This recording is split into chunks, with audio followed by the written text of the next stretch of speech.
What's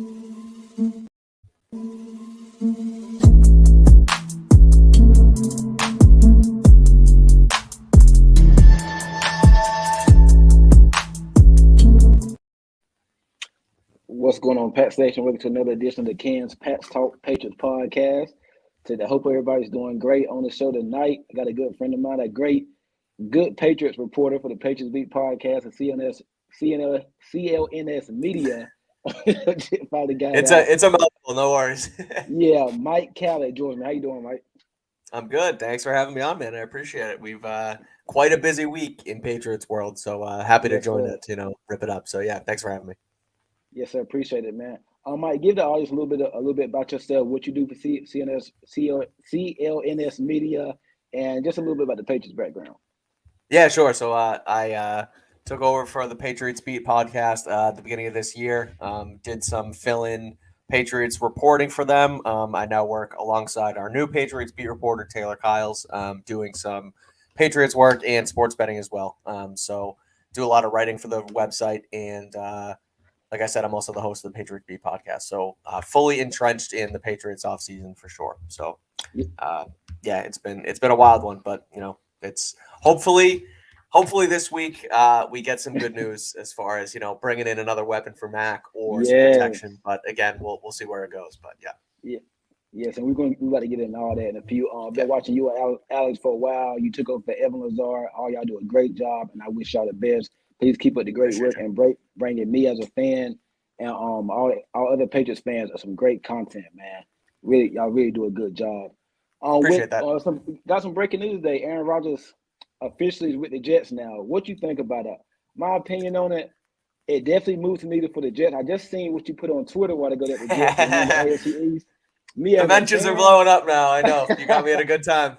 Right. Me as a fan, I don't agree with that. I don't think we're gonna win it. I'm just speaking real, but I feel like you still got the Bills, you got Dolphins. I think Aaron Rodgers to move to the Jets, it moves the needle a little bit, not a lot.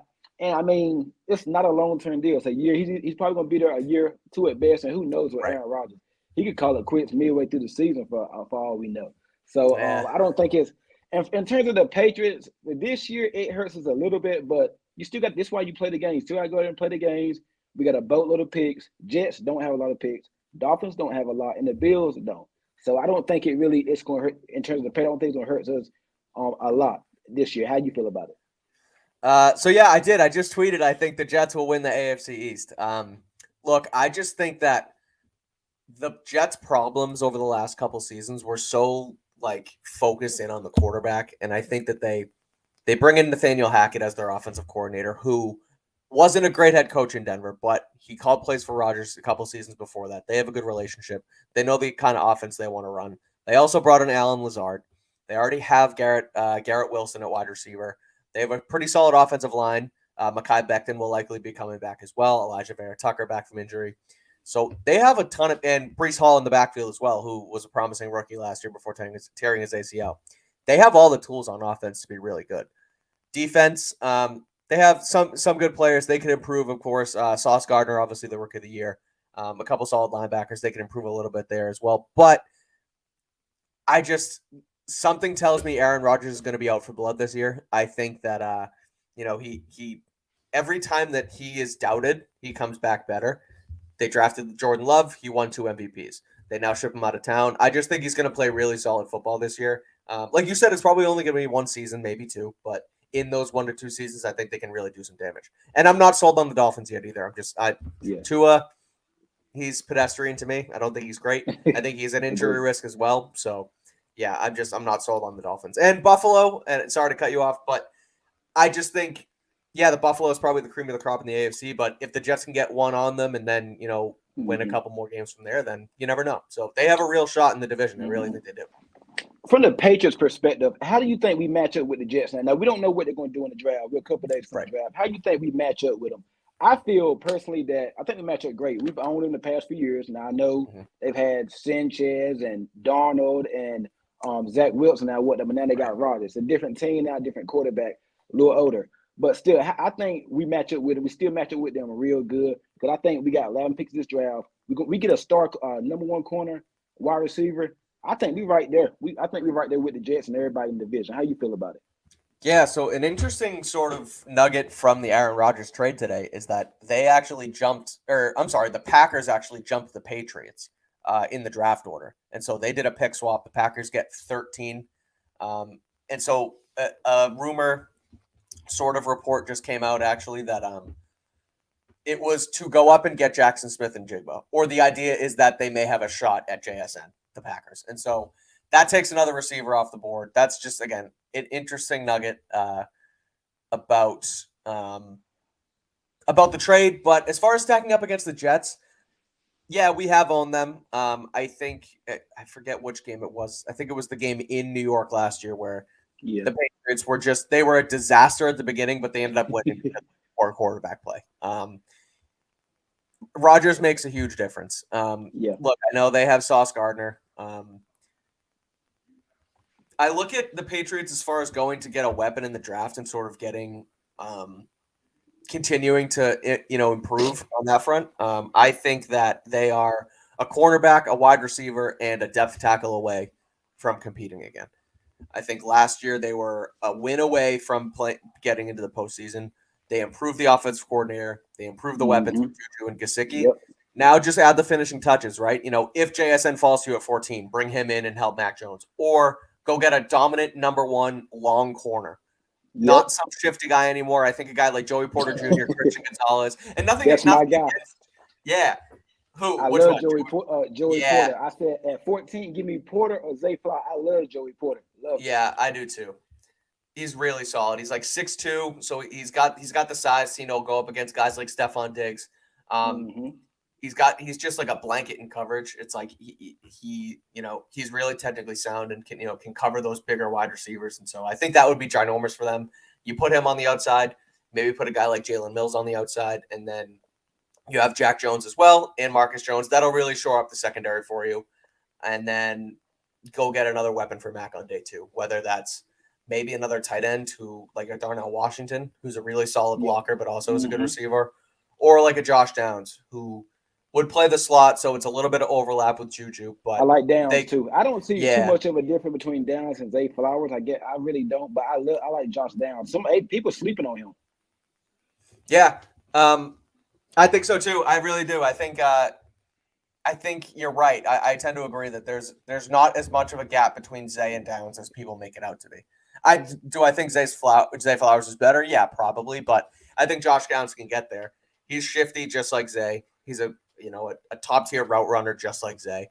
I think Zay does a little bit more I guess maybe like getting off coverage, but I trust Downs to do this, to be the same type of player that Zay Flowers is. So it doesn't yeah.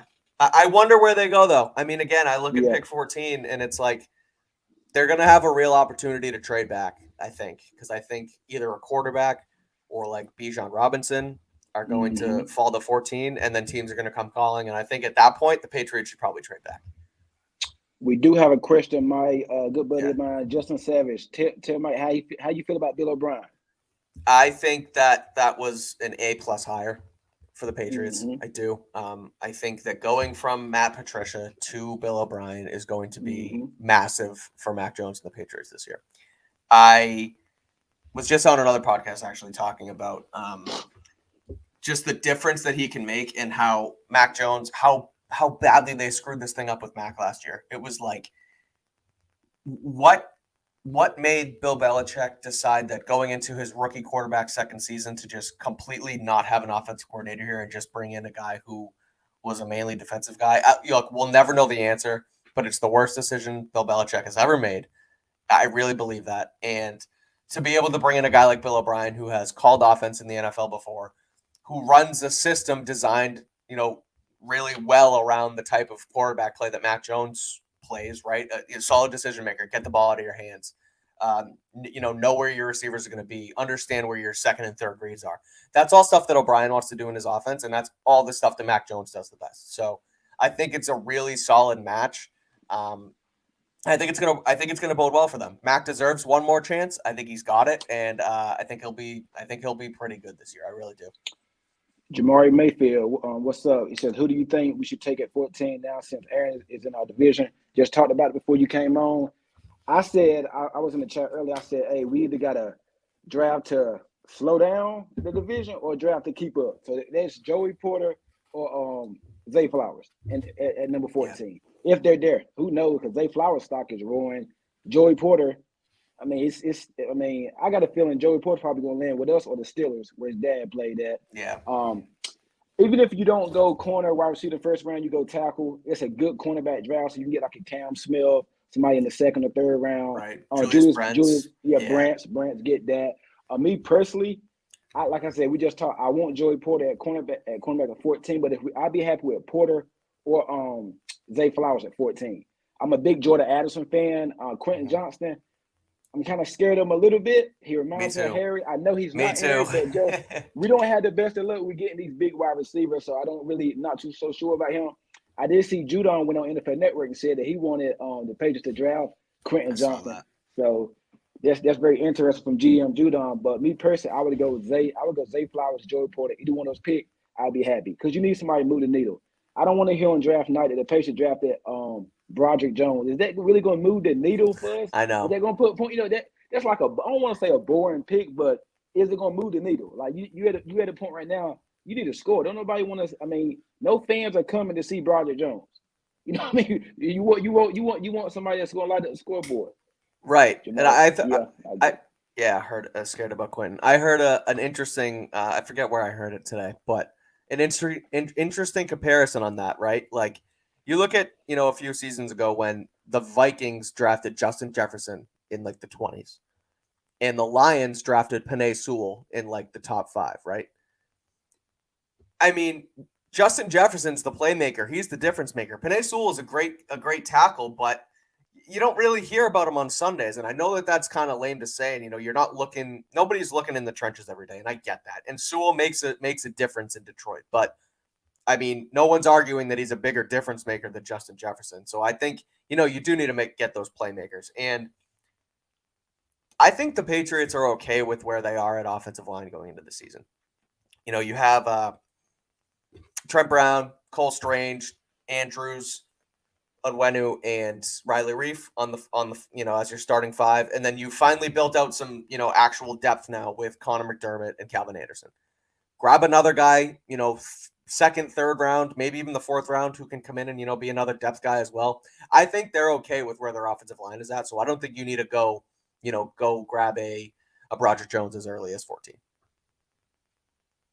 Jamari Mayfield says facts. Yeah, I agree there too, Jamari. With the Patriots, like this season, now we don't know what we're going to do this weekend for the draft.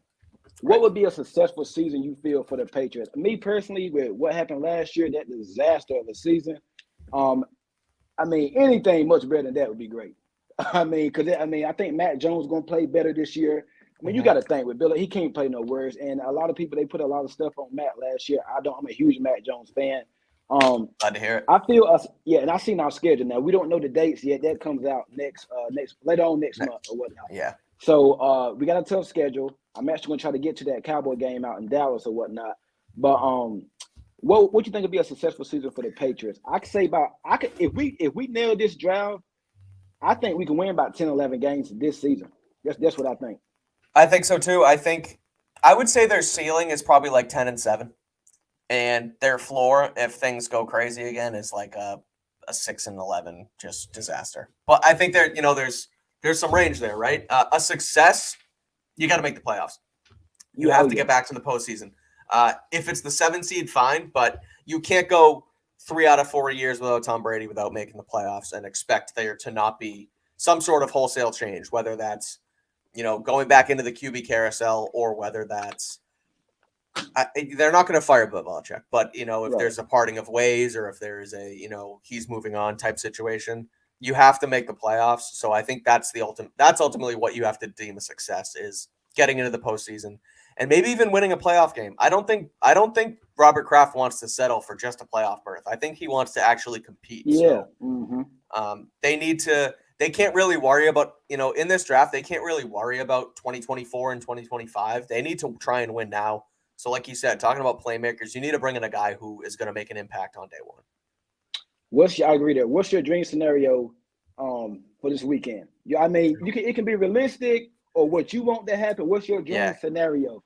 What's your I've dream gone through scenario? I've gone through so many over the last like 5-6 months at this point. Man, dream scenario for me is Christian Gonzalez falls to 14.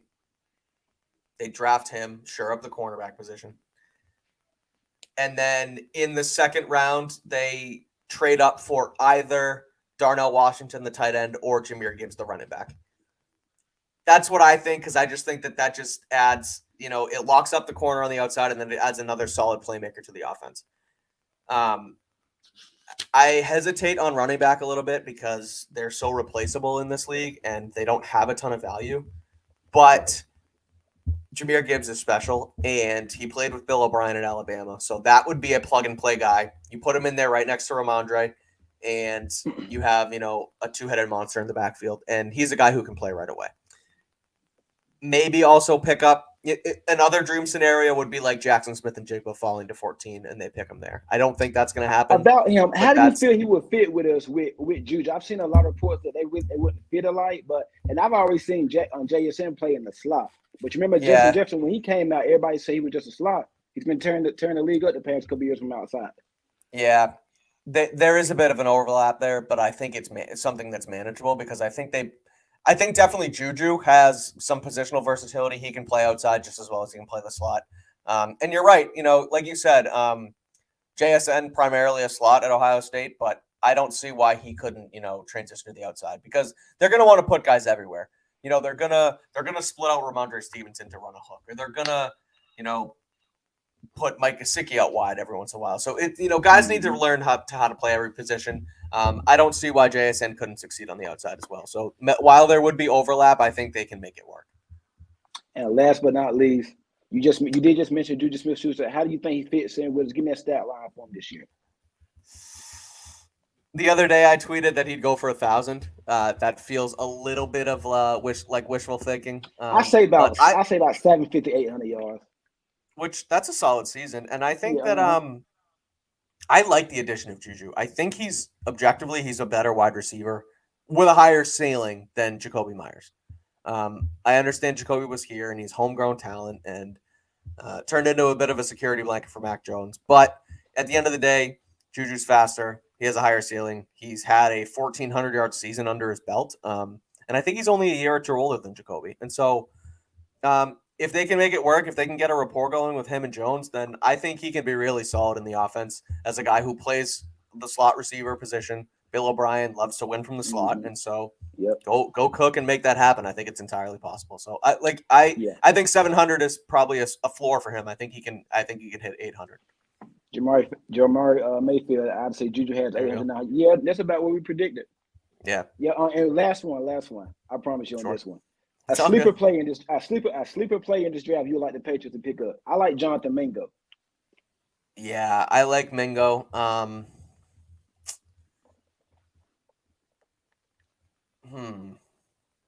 Demario Douglas is a wide receiver from Liberty. He'll be like a day. He's a day 3 pick. He worked with them, I believe, at the Shrine Bowl. I think he was out there. If my memory serves me correct, and so a guy who they're familiar with. Yeah, he was at the Shrine Bowl. He's another shifty guy, not primarily a slot. They can kind of move him around a little bit too. That would be a sleeper that I watch for day 3 that could potentially come in and make a difference. Appreciate it, man. Yeah, I'm gonna go Mingo, and I like Michigan State wide receiver Jaden Reed. Jaden Reed's solid too. Yeah, so both of us, we think wide receiver. We want flash. We want some flash. We don't want no. I know. Yeah, I don't need a tackle. The other, I'll give you one more sleeper, and it's I believe it's Warren McClendon. He's a line or a tackle from Georgia. The Patriots met with, and he played on the other side of Roger Jones. I think he could be a guy they could bring in. Yeah, I seen it. Add some depth. Yeah. I see Jamar Mayfield said, what do y'all think about Madi Mapu at linebacker? I haven't heard much about him. His stock might be a rising player or something like that.